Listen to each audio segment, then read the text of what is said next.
राहुल गांधी बोले, जितना सच बोलूंगा उतना आक्रमण होगा। देश में बस 4 लोगों की तानाशाही।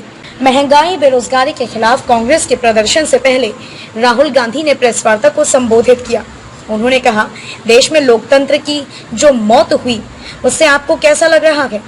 जिस लोकतंत्र को 70 सालों में बनाया गया उसे 8 सालों में खत्म कर दिया गया।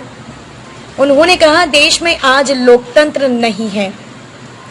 कांग्रेस नेता राहुल गांधी ने कहा, आज देश में सिर्फ 4 लोगों की तानाशाही है। हम महंगाई बेरोजगारी जैसे मुद्दों पर चर्चा करना चाहते हैं, लेकिन हमें जेल में डाल दिया जाता है। हमें संसद में बहस नहीं करने दी जा रही। हमारी सरकार में संस्थाएं निष्पक्ष होती थी।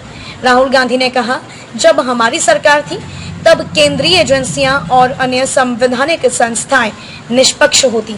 इन्हीं के सहारे विपक्ष खड़ा होता, लेकिन भाजपा सरकार ने सभी एजेंसियों और संस्थाओं को अपने कब्जे में कर रखा है। कांग्रेस नेता ने कहा, मैं जितना सच बोलता जाऊंगा उतना मुझ पर आक्रमण होगा, लेकिन मैं अपना काम करूंगा। महंगाई पर बात करूंगा, बेरोजगारी पर बात करूंगा। जितना इन सब के खिलाफ बोलूंगा उतना मुझ पर आक्रमण होगा। ये सिर्फ हमारे लिए नहीं है, सभी के साथ है।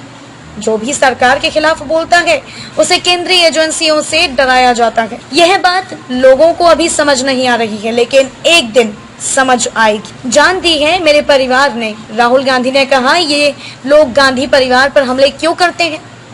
क्योंकि गांधी परिवार एक विचारधारा के लिए लड़ता है। देश में हिंदू मुसलमान को बांटा जाता है तब हमें दर्द होता है। महिलाओं के साथ अत्याचार होता है तब हमें दर्द होता है। उन्होंने कहा, हमारी लड़ाई सौहार्द बनाने के लिए है।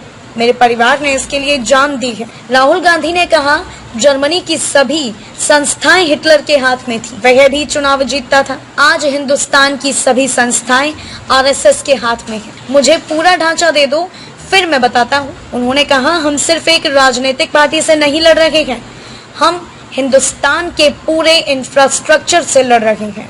राहुल गांधी ने कहा, आज सबसे ज्यादा बेरोजगारी भारत में है। पेट्रोल डीजल से लेकर हर चीज के दाम बढ़े हुए हैं, लेकिन वित्त मंत्री को महंगाई के एक आंकड़े दिख ही नहीं रहे हैं। किसी भी गांव या शहर में जाकर देख लीजिए, लोग बता देंगे महंगाई कहाँ है। उन्होंने कहा, मुझे लगता है कि वित्त मंत्री जिस मैक्रो इकोनॉमिक फंडामेंटल की बात कर रही है वह कुछ और है।